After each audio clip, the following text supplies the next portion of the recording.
So today our topic is the muscles of anterior compartment of the leg as well as the peroneal part of the leg. Okay.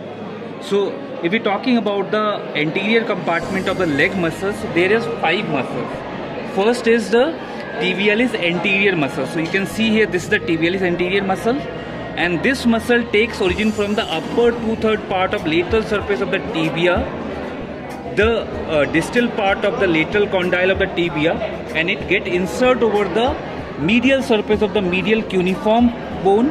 Cuneiform is a tarsal bone, and the adjoining medial surface of the base of the first metatarsal. So you can see here, this is the tibialis anterior muscles. So usually the tibialis anterior muscles is mainly the action of the tibialis anterior muscle is the dorsiflexion of the ankle joint, and it also helps the inversion of the foot. Okay.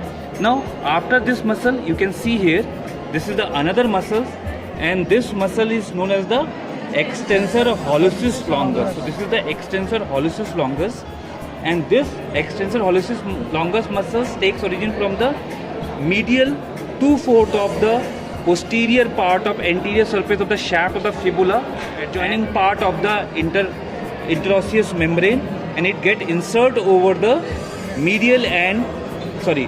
insert over the base or dorsal surface of the distal phalanx of the big toe. Here you can see, this is the big toe, and this is the distal phalanx of the big toe here. And this muscles also helps during the extension of the phalanges of the big toe and dorsiflexion of the foot. So this is the extensor hallucis muscle. After the extensor hallucis muscle, you can see here, this is the extensor digitorum longus muscle. Extensor digitorum longus muscle. So this extensor digitorum longus muscle, which get insert over the upper 4th and medial part of the middle 2/4 of anterior surface of the fibula, and it insert over the medial and distal phalanx of lateral 4th and 4th toe by the tenderness of forming by dorsal digital expansion. And this extensor digitorum also helps during the dorsiflexion of the foot, extension of the metacarpals and proximal interphalangeal joint and distal interphalangeal joint.